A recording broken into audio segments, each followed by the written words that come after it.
75 years is a long time. So what would the last 75 years be like without Channel 9 in this community? What would, wait, what would life be like without Channel 9? Channel 9. Good evening. Well, here we are, and we're still here, as a matter of fact. This is the way it happened. That's a question I never even entertained. Good evening, ladies and gentlemen. It just throws me off because in the beginning, there was Channel 9. Everything else came after that. Mr. Hoffman, one question. What did you hope to achieve by coming here to Cincinnati? Well, for one thing, my mother wouldn't have a news station to watch. I mean, she watches Channel 9 News every night at 6 o'clock. Channel 9 News at 6 with Pat Menarson, Carol Williams, Bob Allen's weather. I think if WCPO was not here for the last 75 years, I think our community would be missing something. Oscar Robertson has now scored. It's been a great place, been a lot of memories here. And this one belongs to the Bengals to keep their playoff hopes alive. That would be like if you went to a family reunion and you didn't know your cousins and you didn't know your aunts and you didn't know your uncles and you didn't know your family story. Well, let's say hi, Uncle Al! Well, I think what Cincinnati would be without CPO would be without that truck that's there within a few minutes when something happens. Don, do you expect to make an arrest in that case, in this case soon? You know, it'd be without that sort of immediate and thoughtful coverage that brings perspective to things that happen in a community. I'm Terry Douglas. Jill Garrett. I'm Alan Schreiber. At Cincinnati City Hall. And over the Rhine. Reporting from Williamstown. At the federal courthouse in downtown Cincinnati, Tom Regan, Channel 9 News Watch. Do I think Cincinnati would be fine? Would it exist? Of course it would exist. But I think we are such a part of Cincinnati's fabric. One of the most modern, most efficient, most functional television facilities in the Midwest. And maybe we're like the little gold thread running through at the bottom, helping keep it all together. It is a vital part of what this community needs in order to function as smoothly and as effectively as possible. You give light to the good and the bad. You give light to the things that need to be investigated and the things that need to be celebrated. For 75 years, we have been here to listen to people. We have been here to tell their stories. We've been here to say we are partners with you in this community.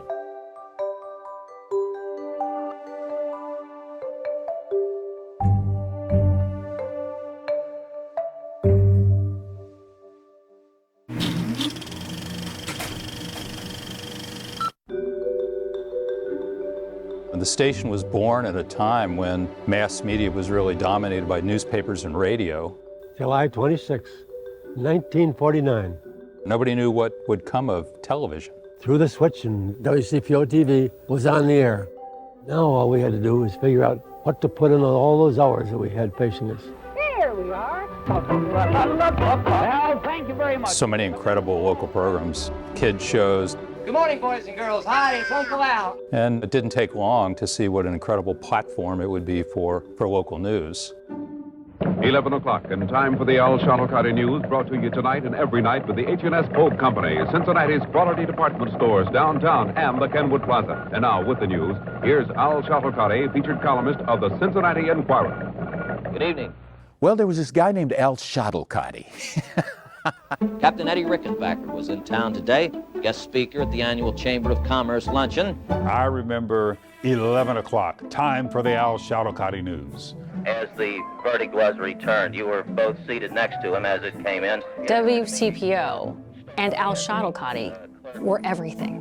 What is known is that the body of Miss Flula Carrick was found in this elevator at the 5th floor level, which would be 1 floor away from her own apartment. It was, for all intents and purposes, the newscast of record in Cincinnati.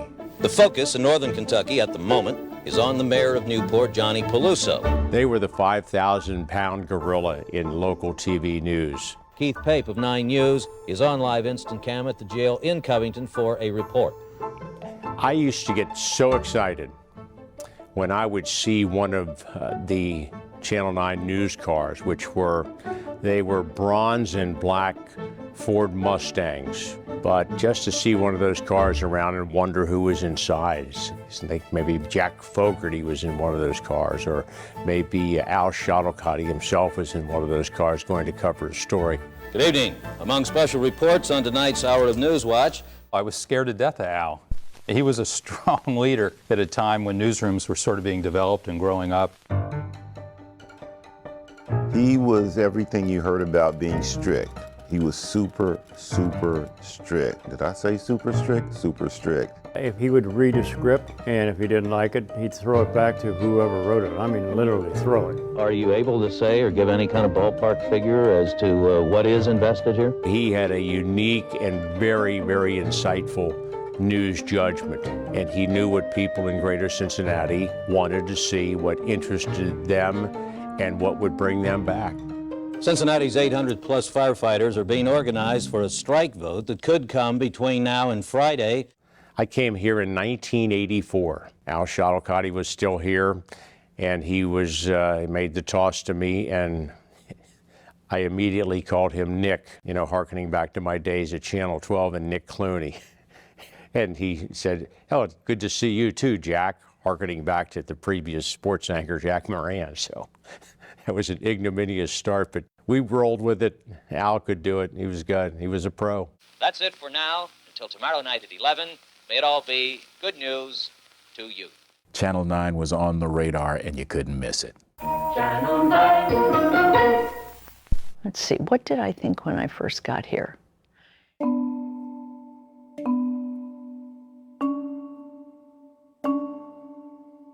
I think the greatest responsibility that I felt was being a part of this team as a woman. Duveneck spent the last 30 years of his life living in Covington and working in Cincinnati. They wanted somebody to partner with Pat Menarson. Last night at 5:30, Dave showed us the intense competition GE is up against. And it was important to me that as the woman on the team, that I was visible and, potentially a role model for little girls and young women. And I was really conscious of that. What we're going to do now is look at those problems. What's been done to the water? What's been done to the air? And is there anything we should worry about? Carol Williams, one of the greatest WCPO anchors ever. I feel like I showed up at WCPO at a time when women were already having such a huge impact. And so I just feel grateful that I get to kind of walk in the wake that they created in the water. For me, my history in this town didn't start at WCPO. I'm not from Cincinnati. And it was formidable.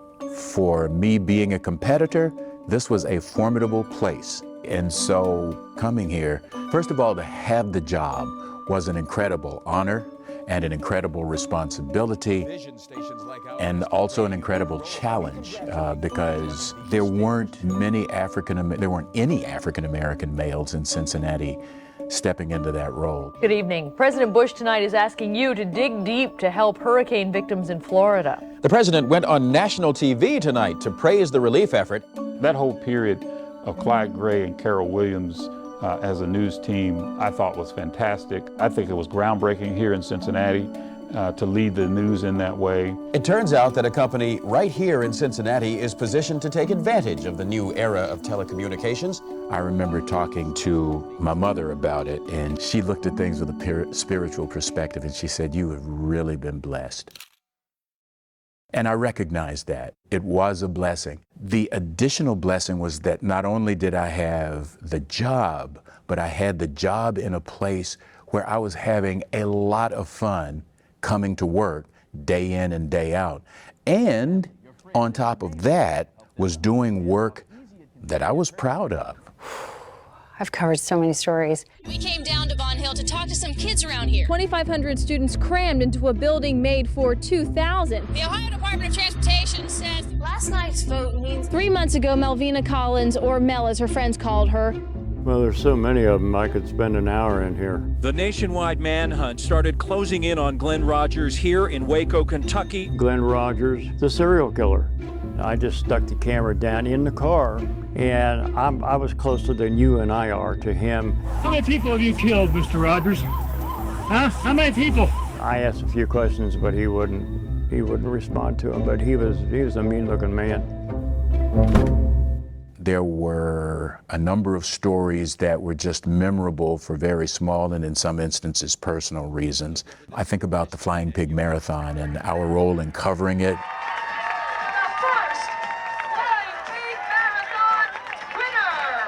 Then there were the WEB and fireworks. It is going to be unbelievably spectacular, unbelievably. So just fasten your seatbelts, folks. To be sitting on that stage outside when it's dark and then the fireworks begin was really exciting. That was gorgeous. Now I know what all the fuss is about. That's amazing. So there are a number of stories. Then, of course, there were the I-Team stories. The Channel 9 I-Team spent 5 months investigating. And tonight, I-Team reporter Lori Quinlivan joins us now to expose the county's broken promises. Lori?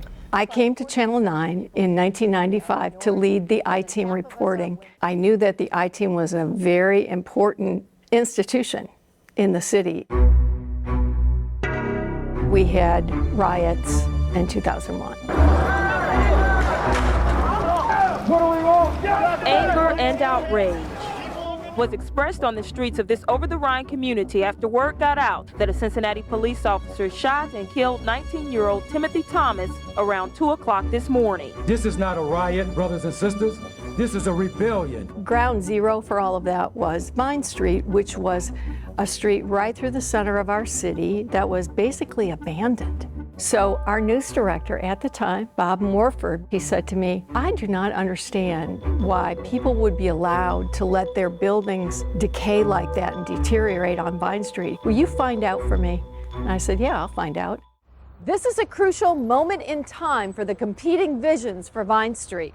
It just became a much bigger story. Some folks are afraid that with all the attention on the banks and the riverfront, that Vine Street is going to get left behind. Well, I can only tell you from my point of view, there's no more important street in Cincinnati than Vine Street. I never dreamed that an I-Team report would turn into an hour-long documentary, but that's what we got to do. Why should the city give them any more money? Why did you want to do it? Is there a reason you didn't pay the taxes on 1500 Vine? Have you pretty much given up on your buildings on Vine Street? Usually in journalism, it's investigate the story, the solutions are up to somebody else. And we decided with that piece that we would report possible solutions at the end. So we came up with 10 solutions. A housing court is number one. We're happy to report City Councilman Paul Booth proposed creating a housing court for Cincinnati last year. That was kind of the beginning of that solutions-oriented journalism. About a month later, Charlie Lucan, who was a newly elected mayor, made Vine Street his #1 priority. Tell us why you're focusing on Vine Street. I can't say, I'd like to say that the Channel 9 presentation had nothing to do with it, but it's not true. I mean, I think that one of the things that the presentation did was focus all of our attention on just what the problems are. And it is an amazing, transformation that has happened in the last 23 years. It takes a long time, it takes a lot of money, but we help transform the heart of our city with that reporting. One thing WCPO, I believe, is well known for is seeing multiple sides of the same situation. And that's especially true back in 2001 when we had our civic unrest. Cincinnati has been riding something of an emotional roller coaster the past 365 days. The Timothy Thomas shooting opened wounds that had been festering for many years. That's why we're here tonight, to explore how we can build a better Cincinnati. I remember vividly Bill Fee and Ross Love and myself and a few others talking about all the different perspectives around what was going on at that critical time in the city. And Bill was really interested in hearing all sides. Unless we're willing to say, yes, Cincinnati has a problem, then nothing's ever going to be done.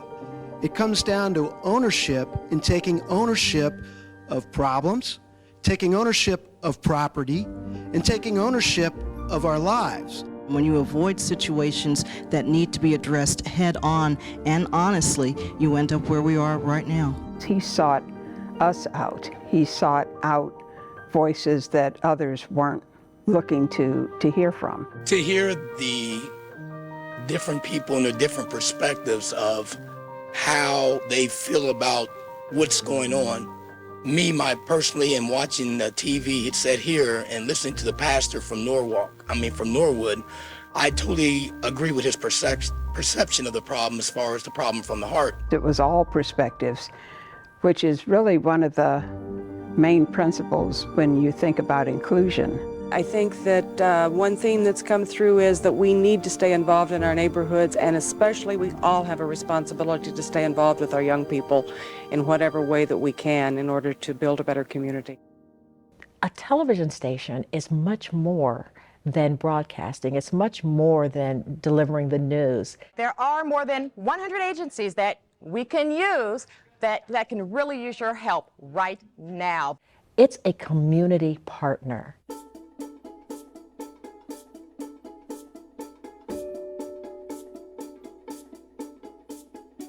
When I came to Channel 9, one of the first things I wanted to do was start a community advisory board. And we wanted people to tell us what's on their mind. You know, it hadn't been done before. I started asking people in news and friends, you know, who needs to serve on this board? And I went after them.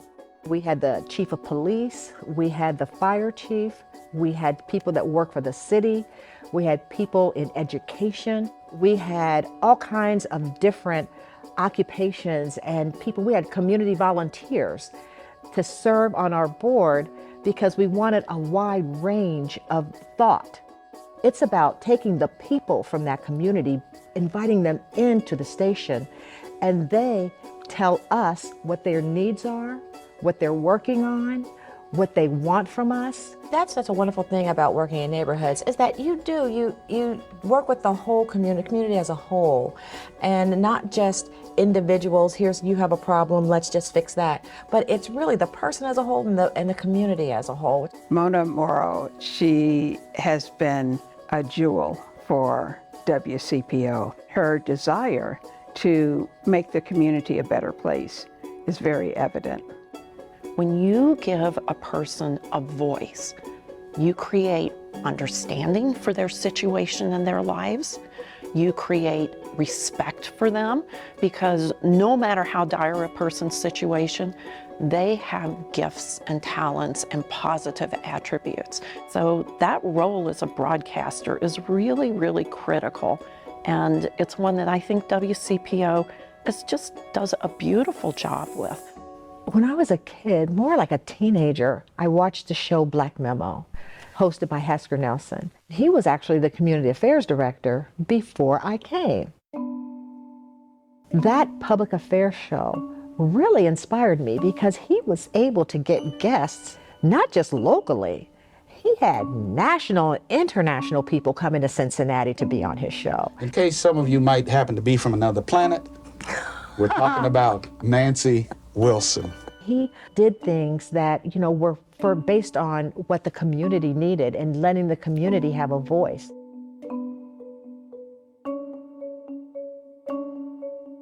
We're like a utility. People don't realize they need us, but they do, and we serve a purpose for them, and we have a responsibility to this community to make sure that they know what's happening. There are a lot of opportunities that Channel 9 takes to make sure that people know what's going on in the community and finding stories that are really important to people and life in Cincinnati specifically, because as we know, life in Cincinnati is a little bit different than it is other places. You expect to show Cincinnati something they've never seen before here? Oh, I don't think so.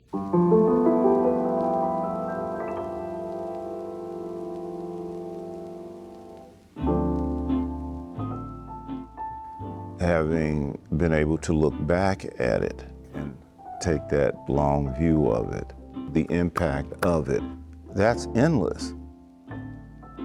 Wow, when I came to WCPO, I was this wide-eyed college kid, and I had no idea what I was doing.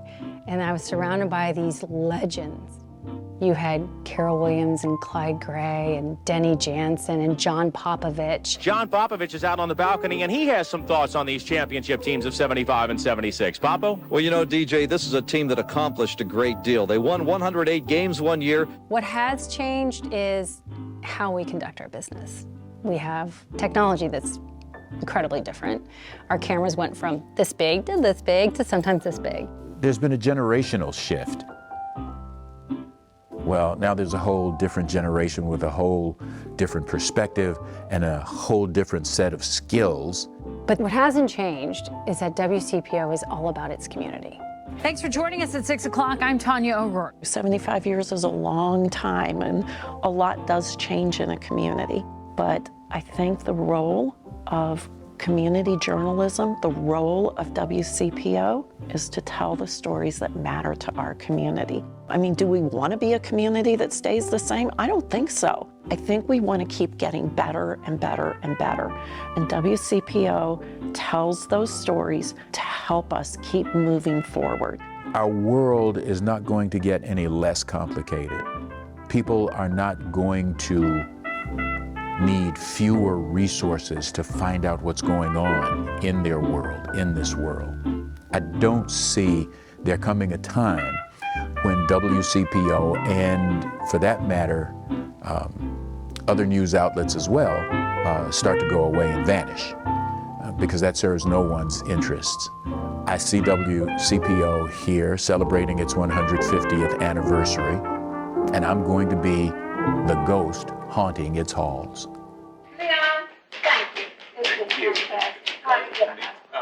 Of the 75 years that Channel 9 has been around, I was here for 40 of those years. I was doing something special. We were doing something special. It was my whole life. From day one, it was my whole life. As CEO of Scripps, I used to love it when I would go to the grocery store and I could see somebody coming and they were going to talk to me about a WCPO story. They were either going to yell at me or they were going to hug me and say, gosh, thank you for everything they've done.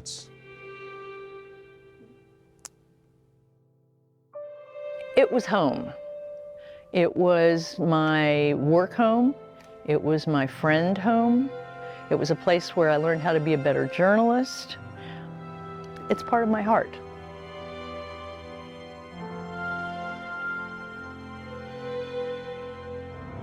There was a viewer one time who told me that when he was in school, that he would do his homework in the kitchen while his mother fixed dinner. And he said Channel 9 News would always be on. With Pat Menarson, Carol Williams. And I thought, that's so touching that I was part of the background of his life every day. Well, we're one day closer to the biggest fireworks show anywhere around these parts. And I think that's one of the things that's interesting about being on TV is that you are part of people's lives, especially on the news, that you're there every single afternoon, you're there every single evening. And there's a bond that really develops between those of us in TV news and people who are watching and listening for information, but you're also there to keep them company too.